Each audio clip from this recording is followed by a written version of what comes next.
मित्रों नमस्कार। जैसा कि आप सब ने थंबनेल में देखा कि कर्नाटक में बीजेपी की जो हार हुई है उसी हार में 2024 के लिए बीजेपी की जीत छुपी हुई है। अब भला आप कहोगे कि ये क्या बात हुई, बीजेपी हार गई तो बीजेपी का मनोबल नीचे गिर गया होगा और कांग्रेस जीती तो कांग्रेस का मनोबल हाई होगा। ये बात बिल्कुल सच है, ऐसा ही होता है। पर ये जो मैं कह रहा हूं ये बिटवीन द लाइन्स है, इसको मेन स्ट्रीम मीडिया में आपको नहीं मिलेगा। अगर आप जानना चाहते हो तो बने रहो आप मेरे साथ, वीडियो के अंत तक मैं बताऊंगा आपको एक एक चीज। मित्रों, एक कहावत आपने सुनी होगी कि 100 गीदड़ मिलकर के एक शेर को नहीं हरा सकते हैं, लेकिन कभी कभी अपवाद हो जाता है। हमें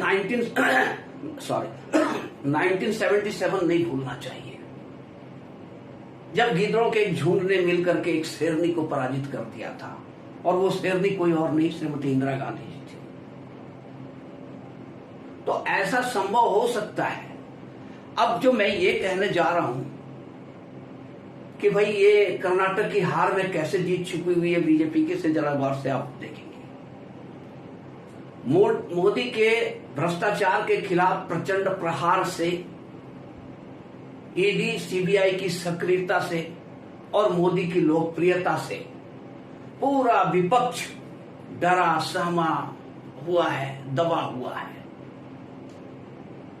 ये सब मिलकर के एक गठबंधन, जिसे आप ठगबंधन कहें तो ज्यादा उचित होगा, क्योंकि इस ठगबंधन में तमाम भ्रष्ट पार्टियां, तमाम भ्रष्ट राजनेता एकजुट होकर के एक ग्रुप पर एक गठबंधन करेंगे और मोदी को हराने की चेष्टा करेंगे। तो भाई ऐसा है कि ये हमें भूलना नहीं चाहिए 1977 का इतिहास। कभी कभी ऐसा होता है कि तुक्का लग जाता है। ये सब एकजुट हो गए तो हो सकता है कहीं 800 वर्षों की गुलामी के बाद जो ये सनातन का काल आया है, सनातन का शासक आया है, तो इसे आलू प्याज और डीजल पेट्रोल के नाम पर हम नहीं गंवा सकते, कतई नहीं गंवा सकते। और अगर ऐसा हुआ कि ये पूरा गठबंधन बन जाए तो एक तरफ जितने भ्रष्ट नेता हैं, जितने जिहादी हैं, देश विरोधी तत्व हैं, आतंकवादी तत्व हैं, वो सारे लोग एक तरफ एक लाइन में खड़े हो गए, एक पक्ष में, और एक तरफ राष्ट्रवादी हैं।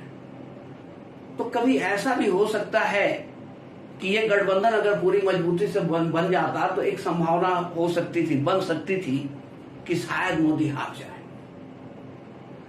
और कर्नाटक चुनाव के पहले कांग्रेस भी इसी तरह दबी सहमी और डरी हुई थी।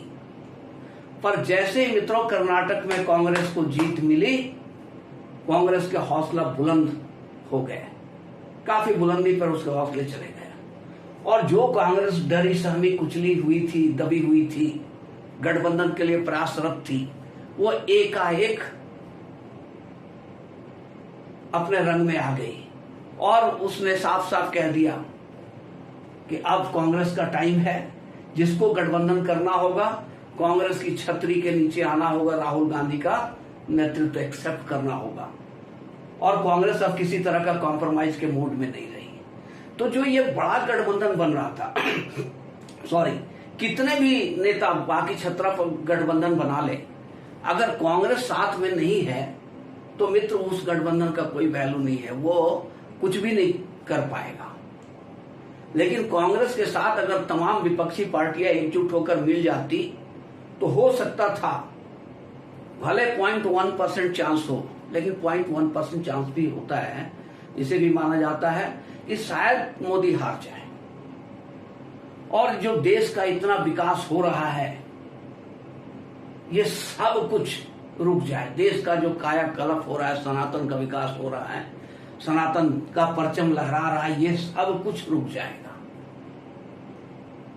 पर जैसे ही कर्नाटक की जीत मिली है, कांग्रेस के हौसले बुलंद हुए और उसकी आवाज भी बुलंद हो गई। अब वो कॉम्प्रोमाइज में आने वाली नहीं है, इसलिए ये गठबंधन अब छिटकना शुरू हो गया। गठबंधन होना मुश्किल है, अगर होगा भी तो एक कांग्रेस का होगा, एक बीजेपी, और अदर देन बीजेपी कांग्रेस से गठबंधन बन जाएगी। जब ये 3 तरफा लड़ाई होगी तो निश्चित रूप से बीजेपी निकलेगी, मोदी जीत जाएंगे। तो कर्नाटक चुनाव का यही मेन प्रभाव है कि कांग्रेस के जैसे ही हौसले बुलंद हुए उसने कॉम्प्रोमाइज करने से इनकार कर दिया, गठबंधन करने से इनकार कर दिया और सीधा कह दिया कि जो भी जिसको भी आना है वो कांग्रेस की छतरी के नीचे आए और राहुल गांधी को नेता एक्सेप्ट कर ले। ये भी संभव नहीं है। इसलिए मित्र, ये 2000 चुनाव, ये कर्नाटक में जो चुनाव हारी है बीजेपी, ये इसके लिए अभिशाप नहीं, एक वरदान साबित हुआ। मित्रों, अगर वीडियो पसंद आया हो तो लाइक करेंगे और चैनल को सब्सक्राइब करेंगे।